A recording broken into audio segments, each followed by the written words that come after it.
नमस्कार दोस्तों, मैं मनीष शास्त्री फिर से स्वागत करता हूं आपका अपने चैनल पर। तो दोस्तों, अगर आपने मेरे चैनल को अब तक सब्सक्राइब नहीं किया है तो प्लीज़ सब्सक्राइब कीजिएगा और आगे आने वाली वीडियोस की जानकारी के लिए बेल आइकन को प्रेस करना मत भूलिएगा। तो दोस्तों, आज का जो मेरा टॉपिक है वो है सूर्य जो ग्रह है, जो ग्रहों के राजा कहे जाते हैं, उनका कैसा परिणाम रहता है आपकी कुंडली में, किस तरीके के परिणाम देते हैं, क्या फल होता है, पूरे 12 भाव में क्या क्या फल होते हैं सब बताऊंगा मैं आपको। उसके शुभ फल बताऊंगा, इसके अलावा उसके अशुभ फल बताऊंगा। सबसे पहले हम ये जान लेते हैं सूर्य कौन सी राशि में ऊंच के होते हैं, कौन सी राशि में नीच के होते हैं। देखिए दोस्तों, सूर्य मेष राशि में जो होते हैं वो ऊंच के होते हैं, और सूर्य तुला राशि में जो होते हैं वो नीच के होते हैं, जहां पर वो अशुभ परिणाम देते हैं। ठीक है दोस्तों, तो सबसे पहले जान लेते हैं सूर्य किस चीज़ का कारक होता है।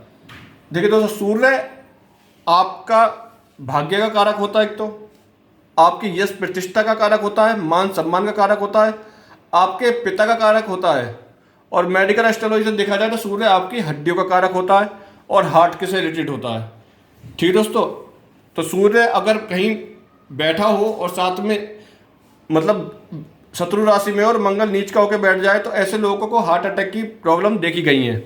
तो सूर्य इस तरीके परिणाम देता है। अब हम बात करते हैं कि सूर्य के 12 भाव में किस तरीके अशुभ और शुभ किस तरीके फल देखे गए हैं। देखिए दोस्तों, सूर्य अगर यहाँ बैठा हुआ है और वो सुबह, अभी हम यहाँ पे राशि नहीं लेते, हम सिर्फ भाव की बात करते हैं। आप भूल जाइए 2 लिखा हुआ 3 लिखा हुआ है, हम सिर्फ भाव की बात करते हैं कि सूर्य अगर यहाँ बैठा हुआ है तो दोस्तों, तो सबसे पहले तो आपको बहुत ही न्यायप्रिय बनाएगा। आप न्याय से रहने वाले इंसान रहेंगे, आप ईमानदारी से अपना काम करेंगे, आप पूजा पाठ वाले इंसान होंगे, और अगर ये यहाँ पर ऊंच की राशि में बैठा हुआ है तो आप सरकारी नौकरी पर होंगे। आपका आत्मबल, जो आपका कॉन्फिडेंस होगा वो बहुत भरपूर होगा आप में, आप हर चीज़ को बहुत जल्दी सीखने वाले होंगे। तो सूर्य जो है, क्योंकि ग्रह के राजा कहे जाते हैं, तो उस तरीके हिसाब से यहाँ पर सूर्य बैठेंगे तो आप जीवन में बहुत ऊंची ऊंचाइयाँ छुएंगे और सरकारी नौकरी के योग आपके बहुत ही बन जाते हैं। अब योग है शुभ, अगर सूर्य यहाँ पर अशुभ होते हैं और नीच के होकर बैठे होते हैं, मतलब यहाँ 7 लिखा होता है, सूर्य नीच के होते हैं, शत्रु राशि में होते हैं, तो यहाँ से आपको अनैतिक सोच की तरफ ले जाते हैं, आपके मान सम्मान में कमी होती है, आप पर झूठे इल्जाम लगते हैं, आपको कोर्ट कचहरी में खींचा जाता है, जिसके दुष्परिणाम देखे गए हैं। देखिए, सूर्य अगर यहाँ बैठा हो, देखिए अगर आप ये सीख रहे हैं कुंडली देखना, तो दोस्तों बहुत इंपॉर्टेंट टॉपिक है, समझिएगा। एक एक ग्रह के बारे में बताऊंगा। आज हमने सूर्य शुरुआत की है, एक एक ग्रह के बारे में आपको डिटेल में बताऊंगा। ठीक है दोस्तों, नोट कर लीजिएगा, समझ लीजिएगा। सूर्य दोस्तों अगर यहाँ बैठे हो तो ये भाव है कुटुंब का। तो ऐसे में अगर सूर्य यहाँ पर होगा तो आप जीवन में आपके पास सोना बहुत होगा, आपके घर परिवार से आपको बहुत बन के रहेगी, आपके पिता आपको जीवन में बहुत सपोर्ट करेंगे, और घर परिवार से आपको संपत्ति की भी प्राप्ति होगी। और सूर्य अगर यहाँ पर नीच का होगा या शत्रु भाव में होगा और अशुभ फल देखेंगे, तो यहाँ से अशुभ फल होंगे, आपको अपनी प्रॉपर्टी से निष्कासित कर दिया जाएगा, इसके बाद आपका सोना खो जाएगा, इसके अलावा आपके घर परिवार में किसी से बनेगी नहीं, बड़े आपके नाराज़ रहेंगे, आपके गुरु आपसे नाराज़ रहेंगे, रिश्तेदारों में आपकी किसी से बनेगी नहीं। ठीक है दोस्तों, अब बात करते हैं तीसरे भाव की। सूर्य अगर यहाँ पर शुभ फल देगा तो आपके अपने छोटे भाई बहन से बहुत अच्छी बनेगी, छोटे भाई से या बहन से बहुत अच्छी बनेगी। आप जीवन में यात्राएं करेंगे और सफल यात्राएं करेंगे, चाहे वो काम से रिलेटेड हो या बिजनेस से रिलेटेड हो, उसमें आपको हमेशा शुभ परिणाम मिलेंगे और आप यात्रा करना पसंद करेंगे, आपको घूमना फिरना पसंद होगा। इसके अलावा आप पैसा जोड़ेंगे, जीवन में आप सोना जोड़ेंगे, सोना आपके पास बहुत देखने को मिलेगा। ऐसे जातक जिनका सूर्य यहाँ पर मजबूत होता है, ऐसे ज़्यादा सोना बहुत पसंद करते हैं और जोड़ते भी बहुत है। और यहाँ से अगर अशुभ परिणाम देखेंगे तो दोस्तों, यहाँ से अगर अशुभ परिणाम है तो आपकी अपने छोटे भाई या बहन से नहीं बनेगी, उनसे लड़ाई रहेगी। इसके अलावा सोना खोने के यहाँ चांसेस बन जाते हैं, सोना आपका खो जाएगा, नुकसान होगा, आर्थिक परेशानी होगी आपको। ठीक है दोस्तों, और अच्छा एक चीज़ यहाँ और बताना भूल गया, अगर सूर्य यहाँ पर शुभ फल देंगे तो दोस्तों आप धार्मिक प्रवृत्ति के हो जाएंगे। सूर्य अगर यहाँ पर होगा और केतु अगर यहाँ बैठा हो तो दोस्तों फिर ये आपको आध्यात्म की तरफ, मतलब पूजा पाठ की तरफ बहुत खींचेगा। आप बहुत पूजा पाठ करने वाले जातक होंगे। ठीक है दोस्तों, उसी तरीके से सूर्य अगर यहाँ बैठा हो, सूर्य अगर यहाँ बैठा हो, यहाँ तो खैर इसकी खुद की राशि है, पांचवी राशि खुद की है, तो बहुत ही जीवन में मान सम्मान की प्राप्ति होगी, हर सुख सुविधा जीवन में मिलेगी आपको, गाड़ी बंगला मोबाइल लैपटॉप हर चीज़ जीवन में आपको मिलेगी, हर तरीके से आप जीवन में सुखी रहेंगे। और अगर यहाँ पर अशुभ हो गया यहाँ पर ये सूर्य, तो दोस्तों फिर जीवन में आपको मान सम्मान में कमी देखी गई है। इसके अलावा आप जीवन में तरक्की नहीं कर पाएंगे, कुछ चीज़ खरीदना चाहते हैं तो वो नहीं खरीद पाएंगे, भौतिक सुख सुविधा की आपको हानि होगी, मान सम्मान की हानि होगी, झूठे इल्ज़ाम आप पे लगेंगे। ठीक है दोस्तों, आगे बढ़ते हैं। अगर सूर्य यहाँ पर ऊंच का है, सूर्य अच्छे भाव में है, सूर्य अपनी खुद की राशि में या मित्र की राशि में, तो ये दोस्तों यहाँ से आपको अपने पार्टनर के साथ अच्छी आपकी जुगलबंदी बनेगी। इसके अलावा आप राजनीतिक कैरियर देख सकते हैं, यहाँ से आपके यश प्रतिष्ठा में तरक्की होगी, लोग आपको मान सम्मान करेंगे, आपकी बातों को सुनना चाहेंगे, आपको पसंद करेंगे, इस तरीके से देखे गए हैं। इसके अलावा यहाँ पर ये अशुभ है, तो दोस्तों आप अपने कैरियर में यहाँ पर हो सकता है कि आपकी अपनी संतान से ना बने, आपकी अपने पिता से ना बने, इसके अलावा आपकी अपने पार्टनर से भी ना बने, ऐसे भाव यहाँ से देखे गए हैं। सूर्य अगर यहाँ पर होता है तो दोस्तों आप यहाँ से, सूर्य अगर यहाँ मजबूत होता है तो आप कोई कोर्ट केस चल रहा है तो उसमें आप मजबूत होंगे, यहाँ तो खैर नीच का है।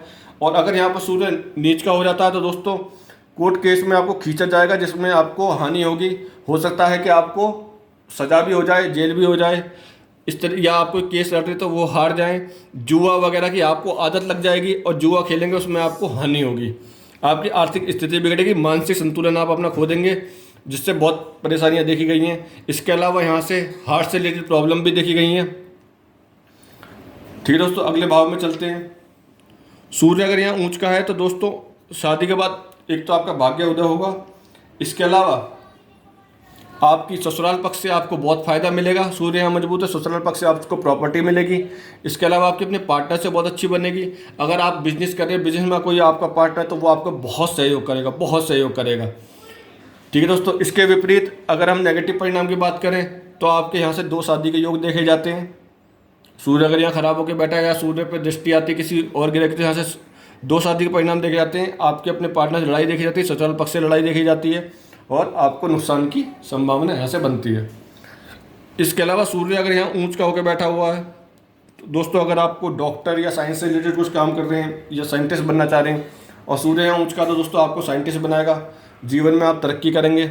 और अगर यहाँ पर नेगेटिव बैठा हुआ है तो दोस्तों मृत्यु तुल्य कष्ट दिलाएगा, आपको पूजा पाठ से दूर रखेगा, अनैतिक काम करेंगे, बदनामी होगी और परेशानी को जीवन में आपको सामना करना पड़ेगा, आर्थिक तंगी आएगी।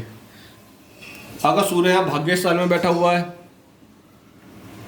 तो ये पिता का भाव होता है दोस्तों। अगर यहाँ पे है तो आपकी अपने पिता से नहीं बनेगी। अगर अशुभ फल की बात करें तो आपकी अपने पिता से नहीं बनेगी, उनसे आपको कोई फ़ायदा नहीं मिलेगा, आपकी उनसे लड़ाई बनी रहेगी। इसके साथ साथ आपका जो भाग्य, जो भी आप काम करेंगे, अगर यहाँ अशुभ उसमें घर में बैठा हुआ अशुभ फल के बारे में बात करें तो आप जीवन में कुछ भी काम करेंगे सफल हो ही नहीं पाएगा, परेशानी क्रिएट होती रहेगी। और अगर यहाँ पर सुबह तो दोस्तों आप सरकारी नौकरी के लिए ट्राई कर सकते, सरकारी नौकरी आपके चांसेस बनते हैं। यहाँ पर सूर्य ऊंच का होकर बैठा हुआ है, मान लीजिए यहाँ 1 लिखा हुआ, सूर्य यहाँ बैठा हुआ है, तो सरकारी नौकरी बहुत जल्दी और बहुत कम परिश्रम से आपको मिल जाएगी। आप यश की प्राप्ति होगी, आप अच्छे नेता हो सकते हैं, अच्छे वक्ता हो सकते हैं अगर यहाँ पर सूर्य ऊंच का होगा, और किस्मत आपकी चमक जाएगी। अगर सूर्य यहाँ पर हुआ दोस्तों और ऊंच का हुआ, सबसे पहले यहाँ पर जो सरकारी जो योग है वो 100% हो जाएगा ऊंच का हुआ तो 100%। अगर सूर्य मजबूत है और अच्छे ग्रह की दृष्टि है, मान लो गुरु यहाँ बैठा हुआ, सूर्य इधर है और ये कारक है और गुरु की दृष्टि और पड़ गई, तो दोस्तों ये समझ लीजिए कि उस जातक को 100% सरकारी नौकरी के योग हैं। इसके अलावा जिस भी प्रोफेशनल लाइफ में होगा उसकी पूछ होगी, लोग बाग उससे राय लेंगे, वो एक लीडर की तरह रहेगा, जहाँ भी वो काम करेगा वो एक लीडर की तरह काम करेगा और जीवन में हर तरक्की प्राप्त करेगा। लेकिन अगर सूर्य यहाँ पर खराब है तो सरकारी नौकरी तो आप भूल जाइए, सरकारी नौकरी लगेगी ही नहीं। उसके अलावा अगर यहाँ खराब है तो दोस्तों आपको जहाँ भी काम करेंगे वहाँ परेशानी आएगी, अपनी कलीग से लड़ाई रहेगी, परेशानियों का आपका सामना करना पड़ेगा। सूर्य अगर यहाँ पर है तो दोस्तों आपको सरकारी महकमे से लाभ मिलेगा। आपकी कोई उनको पॉलिसी मिलेगी या कोई लाभ मिलेगा। इसके अलावा आपकी जो आमदनी है वो बढ़ेगी। आप अगर कुछ भी काम कर रहे हैं या जॉब कर रहे हैं तो उसमें आपको तरक्की मिलेगी, बिजनेस में आपको फ़ायदा मिलेगा, आपकी आमदनी बढ़ जाएगी। और इसके अपोजिट हम अशुभ फल के बारे में बात करें तो अशुभ फल में दोस्तों यहाँ पर सूर्य बैठ के जीवन में हानि कराता है। जीवन में हानि होगी, आपकी चीज़ें खोने का भय है, पैसे गुम हो जाने का भय है, सोना खोने का भय है। इसके अलावा आपको बीमार करता है सूर्य यहाँ बैठ के। और अगर सूर्य यहाँ बैठा हुआ है, सूर्य यहाँ बैठा हुआ है तो दोस्तों अगर वो यहाँ पर सुबह जैसे पहले भाव में हो तो सबसे पहले आप विदेश घूमने के शौकीन रहेंगे और आपकी इच्छा पूर्ति होगी। आप विदेश घूम के आएंगे, आपको यश की प्राप्ति होगी, आपको प्रसिद्धि की प्राप्ति होगी।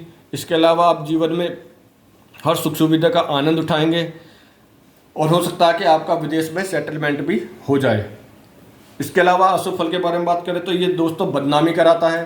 सूर्य अगर यहाँ पर नीच का होकर बैठा तो बदनामी कराएगा आपको, घर परिवार से दूर रखेगा आपको।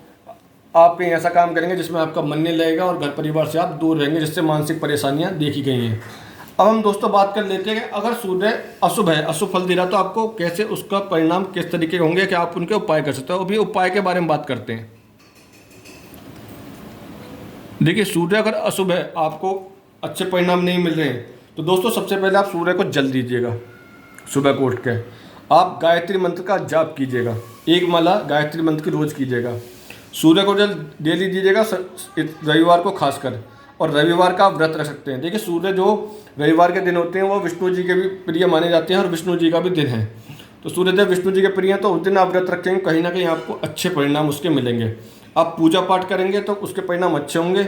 उसके अलावा जल देना मत भूलिएगा सूर्य को मजबूत करने के लिए, या फिर कोई तांबे का टुकड़ा लीजिएगा, 2 पीस कीजिएगा, एक उसको गंगा जी में बहा दीजिएगा, एक अपने पास रखिएगा। ये भी एक बहुत अच्छा तरीका है सूर्य को प्रसन्न करने के लिए। और गायत्री मंत्र का अगर आप जाप कर सकते हैं तो वो बहुत ही अच्छा रहेगा।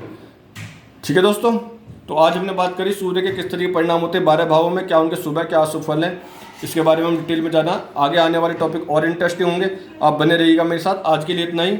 वीडियो पसंद आए तो प्लीज़ दोस्तों लाइक कीजिएगा और सब्सक्राइब करना मत भूलिएगा। Thank you.